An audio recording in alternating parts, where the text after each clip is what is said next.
नमस्कार साथियों, आज आपको एक ऐसे स्कूल में ले चलते हैं, राजकीय सीनियर सेकेंडरी स्कूल इजरामा कलां।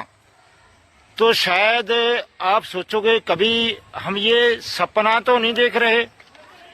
ऐसे स्कूल में आपको दिखाने जा रहे हैं कि ना तो कोई 4th क्लास का कर्मचारी, 4 पोस्टें, चारों ही खाली, कोई सेक्शन नहीं, कोई सफाई कर्मचारी नहीं, कोई क्लर्क नहीं, फिर भी इतना बढ़िया अनुशासन और इतनी बढ़िया सफाई शायद ही आपको किसी निजी विद्यालय या प्राइवेट स्कूल में देखने को मिलेगी। सारा कंप्यूटराइज, बेल भी कंप्यूटर से, छुट्टी भी सेक्शन कंप्यूटर से। ये आपको बिल्कुल लाइव है। ये राजकीय, आप पढ़ रहे होंगे, राजकीय वरिष्ठ माध्यमिक विद्यालय इजरामा कलां। तो इसके अंदर इतना अनुशासन है कि सारा जो काम है कंप्यूटराइज है। और आज से अगर आप 8 या 9 महीने पहले देखते तो वो अलग बात थी। और आज का जो 8 महीनों में जो नक्शा बदल दिया है इस कैंप्स का, अनुशासन, और ये आपको जो जिस उस महानुभाव ने बदला है उससे हम आपको मिलाएंगे। यहाँ के जो प्रिंसिपल है डॉक्टर बलविंदर खुराना जी, जिन्होंने सारा नक्शा बदल दिया है। शायद आप सोच रहे होंगे कि हम सपनों की दुनिया में गए, नहीं, ये हकीकत है कि जो ये स्कूल है वो निजी स्कूल भी कहीं इसके मुकाबले में नहीं है। ऐसा शायद मैं तो ये कह सकता हूँ कि हरियाणा नहीं बल्कि भारत के अंदर जो इनका सिस्टम है, जो इन्होंने कंप्यूटराइज कर रखा है, और सभी कमरों के अंदर सीसी कैमरे हैं। और आओ आपको मिलाएंगे हम जो प्रिंसिपल यहाँ के, इन्होंने कैसा ये माहौल बदला। बिना क्लर्क के, बिना जो कर्मचारियों के, 4th क्लास के कर्मचारी, एक भी कर्मचारी नहीं है। तो इनका कहना है कि हमें पूरा जो स्टाफ है एकजुटता है और हमें एक दूसरे का सहयोग करते हैं। तो आओ उनसे हम मिलाते हैं। तो ये कैसा उनके दिमाग के अंदर आइडिया आया, तो आओ मिलाते हैं उनसे। हाँ साथियों, आज आपको जिस शिक्षक ने, जिस प्रिंसिपल महोदय डॉक्टर बलविंदर खुराना जी हैं, जिन्होंने जो माहौल बदला है और एक अच्छी सोच है, आज उनसे आपकी मुलाकात कराते हैं। नमस्कार सर। नमस्कार जी। सर, आप अभी कह रहे हैं कि प्रिंसिपल ने माहौल बदला है, ऐसा नहीं है।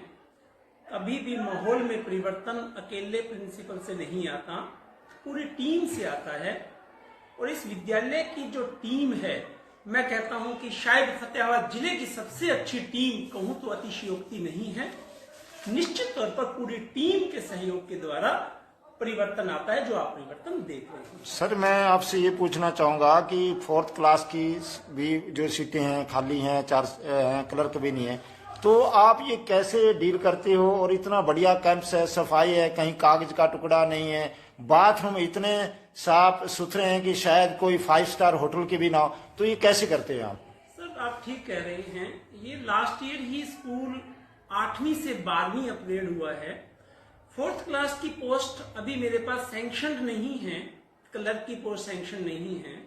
लेकिन जब मैंने ज्वाइन किया तो मुझे लगा कि क्लास 4th नहीं है, तो मैंने उसको एक चैलेंज के रूप में ना लेते हुए मैंने इसे सहयोग की भावना बिल्ड की। बच्चों में एक हैबिट ही बिल्ड कर दी कि कोई भी कागज का टुकड़ा आप ऐसे वैसे नहीं फेंकेंगे, आप अपने डस्टबिन में डालें। ठीक ऐसा ही शौचालय है। शौचालय में हमने आपसी सहयोग से एक एम्प्लॉय को हायर किया हुआ है। वो सवेरे सवेरे सिर्फ वो सफाई कर देते हैं। उसके बाद सभी बच्चों की हैबिट है कि वो जब वॉशरूम का यूज करते हैं तो नल खोल देते हैं, पानी ऑन कर देते हैं, तो वो साफ सुथरा ही रहता है। कैंपस में मुझे लगता है कि कभी ऐसी प्रॉब्लम नहीं आई मुझे, क्योंकि हर बच्चे की अपनी अपनी हैबिट है। ये बताइए, जो आपने कंप्यूटराइज किया हुआ है, जैसे ऑटोमेटिक बेल लग जाती है, जो मतलब स्टाफ की जो छुट्टी पे है, ये कैसे आप मैनेज करते हो? सर निश्चित तौर पर जब मुझे लगा कि मेरे पास कोई फोर्थ क्लास नहीं है, तो मेरे लिए चैलेंज था शुरू में ही कि समय पर बेल लगवाना। तो मेरे ध्यान में, मैं एक अजमेर ट्रेनिंग पे गया हुआ था RI में, तो वहां एक ऑटोमेटिक बेल का सिस्टम मेरे दिमाग में आया था। तो मैंने जब उसको सर्च किया तो मुझे एक ऑटोमेटिक बेल सामने आई और मैंने उसको अप्लाई करवा लिया। तो वो अब सिस्टम में बिल्कुल सेट हो चुकी है, उसमें टाइम फीड हो चुका है, ब्रेक फीड है, वो अपने आप ही बजना शुरू कर देती है। तो आपने बजट भी आपके पास कम होता था, लेकिन यहाँ जो आपने दिखाया गया, यहाँ तो करोड़ों रुपए लग चुके हैं। जी, तो ये कहाँ से आप को कवर कर रहा हूँ। आपने ऑटोमेटिक एडजस्टमेंट की बात की, तो मैं डाइट मताना में 10 साल तक कार्यरत रहा। तो मैं ET विंग का वहां पर सदस्य रहा। उसी अनुभव का प्रयोग करते हुए मैंने कंप्यूटर से इस प्रकार से एक सेटअप कर दिया कि कोई भी टीचर यदि छुट्टी पे होता है तो वो ऑटोमेटिक एडजस्टमेंट टीचर की कर देता है। दूसरा प्रश्न आपका ये था कि बजट नहीं है। नो डाउट मेरे पास बड़े चैलेंज थे उस समय।